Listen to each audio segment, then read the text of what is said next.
Hey everyone, Internet PCS book reader here. Today I want to talk about Fire Weather, a true story from a hotter world by John Vaillant.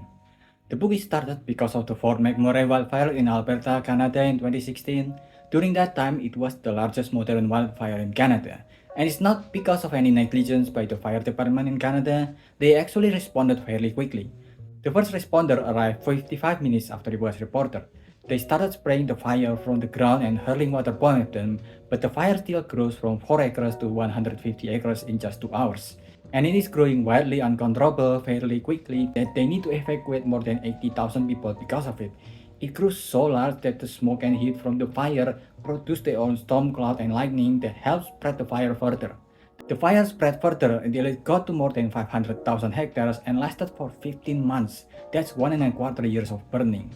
And as usual with these kind of stories, there are always so much more than just the event itself. More often than not, it is because multiple things happening all at once that if any of them were missing or non-existent, the event won't be as devastating as it was. John Vaillant, the author, is a Canadian journalist that will guide us through the fire and every detail that led to it and what the event told us about our relationship with fire. Every year, the National Oceanic and Atmospheric Administration with fire scientists from Canada and Mexico issued North America's seasonal assessment and outlook to predict the chance of wildfire happening in the area. The documents include a color-coded map where green is likely to have wildfire and red being highly likely. Most of southern Canada has this deep red, including an active petroleum field of Alberta which is north of the US border. In the middle of this red-colored Alberta is Fort McMurray. The place is mostly filled with small communities with less than 1,000 people in its satellite, and in 2016 there's a total of about 90,000 people living there in trailer houses, condominium, and high-rise apartments covered by garbage collection and firefighting service. The place produces more than 90% of Canada's oil resources, and besides the default residents there, there's about 30,000 additional temporary population that goes up and down along with the price of oil. The people was nicknamed a colony of oil companies by its own residents and by others because of how much money is being generated there. The nickname for the place is Fort McMoney. The company that makes its claim there is Syncrude, which is under Suncor, a company that can be compared to Exxon and Shell to how big they are.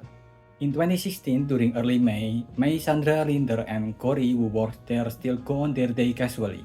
Despite being too early in the year for forest fire with some part of the forest still covered in ice, every year there's fire, so they take it easy until they cannot.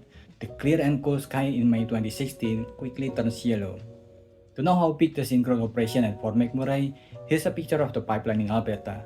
Those squiggly lines are all pipelines. The book said that all those pipelines reach the moon with leftover to circle the earth. They are there to produce oil from Alberta's oil sands, a very tough process that before even getting the oil, you need to take the bituminous sand out of the land by scraping the forest land using two different bulldozers. The land then hauled using hundreds of caterpillar hauler that is about as big as 3 houses with wheels so big that if it catches on fire, which is quite often, you need to shoot the wheel using a rifle from a distance so the gas inside the wheel doesn't explode and damage the vehicle. And despite being the biggest producer of oil in Canada, there is actually no oil to be found in Alberta because all of them has been eaten by bacteria by the time they found this, so only these oil sands are left, and even after digging through the forest to get them, oil sand itself is not burnable unlike oil, so you cannot get any energy out of them. They need another even harder additional procedures to return them back to oil form that can be sold. The cost of this procedure cannot be handled by Syncrude and Suncor alone. This is where outside investors came in. ExxonMobil, Chevron, Conoco, Royal Dutch Shell, France Total, Norway State Oil, China Sinopec, and Chinese Canada joint owned Husky Energy, and a lot others invested to make sure that the operation in Fort McMurray will go on no matter what. The total of their investment up to date is roughly $500 billion. And this is not something new. Taking this sense on the area that has been ongoing since the 1800s, the city put ads promoting the sense, and without the current technology, they used a method called scow tracking. It involved tying people up and dragging them to carry the bitumen and the gear they needed to mine them. The track goes on for 3 weeks at a time. And back then, for decades, they only got back costs from burning these sands multiple times at different temperatures to refine them. A material that no energy industry wants to be associated with nowadays because of how bad it is. Then they upgraded it into kerosene, which eventually become jet fuel now. But back then in 1870s, a geologist named Abraham Gessner found a use of kerosene as lamp, and he went to America to team up with John Rockefeller to build Standard Oil, which will go on to make many things including Esso or Exxon that will go on to Fort McMurray. Then when combustion engine and drilling was found, they started drilling everywhere. Sometimes when they drill, they found something they cannot use at that time, like during that time when in 1897 at Pelican Portage, they drilled a source of methane gas. Since they don't know what to do with the gas at that time, they lit it on fire. The fire continues intermittently for 21 years because of that one decision. For the longest time, their bitumen or their sand oil is still a hard sell, at least compared to oil, since crude oil is much dirtier. Then came along John Howard Pugh, an industrialist that also launched Christianity Today, which hosted televangelist Billy Graham. He's the one who built KSOC and extended production of the mine and into the Fort McMurray we knew before the 2016 fire. The mining was so extensive that you can see the mine from up in space. You cannot even see something as large as the Great Wall of China from up there, but you can see the mines like scars of the earth, like a disease. And also because of him, the city grew multiple times than the original size, but not in a good way. Most people leave the city after some time, so it is always filled with young people. And since the city prided itself for producing oil, it also strangely prided itself on using oil. The roads are filled mostly with trucks and ATV. The rate of assault, spousal abuse, drug abuse, STDs, COVID, alcoholism, and unalive is much higher compared to other places in Canada. Because of this, we got another nickname for the city, Fort of Crack. The solution of the city? Drug testing. The solution of the townsfolk? Buying clear urine. The worst of it can be seen on Highway 63, which is locally known as the Highway of Death due to how many incidents happen there. These are the inhabitants of modern Fort McMurray. The book, as you might have guessed from what I've explained so far, it is a combination of the history of both the city Fort McMurray and the history of the oil industry. Because the city is a city built from reaching oil, you cannot separate the two without one of them losing a lot of context of their existence. It's not like it's reaching to connect both topics like Piccolo. Since both topics are interconnected, separating the two is like cutting off one limb. You can see how the surrounding was formed, how the city was built, how people started to live there, and what kind of lifestyle and what kind of people they turned out to be, all because of the oil industry that the place has become. The progress of the oil industry and the progress of everything that is in the area is like steps taken by the same body, left, right, going forward to 2016. We are a species of fire now. When Prometheus gave us fire, he might not have realized how much we will use it. At any second, at any place, everyone uses fire in some capacity nowadays. Whether to see in the dark, to travel, to cook, to produce clothing and toys, our relationship with fire has definitely changed from controlling it to being controlled by it. Now back to 2016 when the fire started, which they call Fire 009.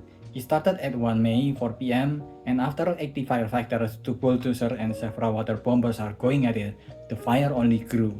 Before the date changed to May 2, evacuation is already in progress for the smaller communities near the fire, but Fort Mac chose to stay. They even tried to build some dirt wall using their bulldozer between the city and the fire. And these are the richest city in Canada with money pumping out of its land. There are facilities built to mitigate wildfire.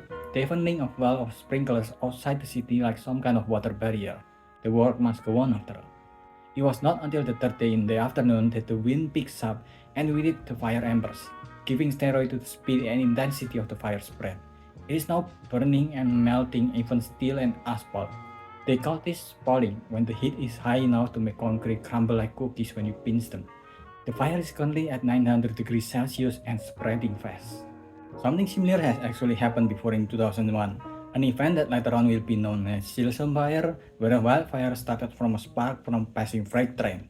It ignited a fire so hot that the US government called Canada to make sure they did not just detonate a nuclear head. To counter the power of the fire, scientists need to use megaton, a measuring unit for hydrogen bombs. And it was counted as 4 times the power of the bomb that the US dropped on Hiroshima, but even then that fire was contained in a few days. Alberta in 2016 was different than Alberta in 2021. El Nino started in 2015 and somehow in May 2016 it still haven't left yet.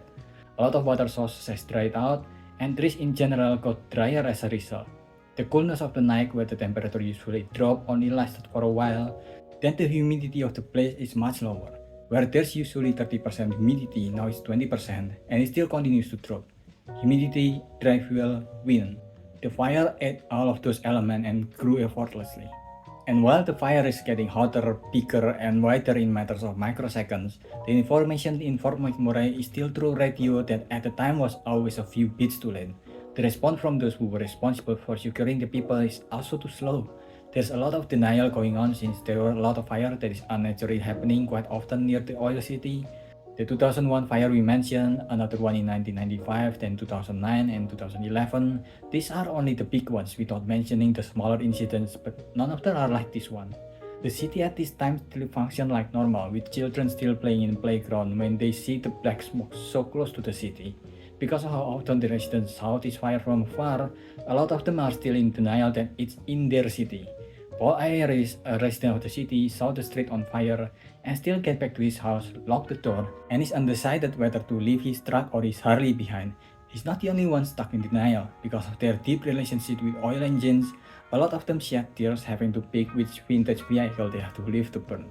Eventually, all the residents of the town had to leave through the single lane that is not built for evacuation.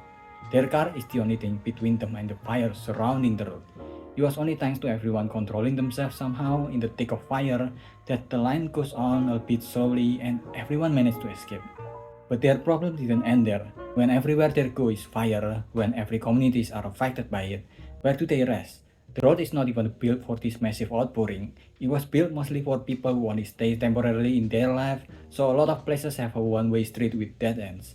And what would happen if the fire catches up to them while they're resting? The fire are now moving faster than them after all. They were so intense that the flame ate an entire house in 5 minutes. And it's not like the fire is burning one house at a time. It's burning everything it touches on and it spread exponentially. And now that it's gotten to civilization, more fuel, like literal fuel, is added to the flame. Woods, burnable, oil tanks, gas canister, vehicle, fuel station. Again, the fire ate.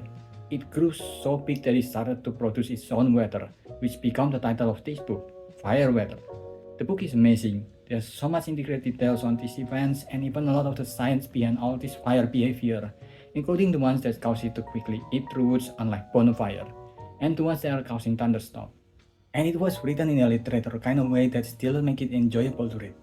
And from the book, we know that all of the elements I've mentioned previously are all affected and affecting climate change.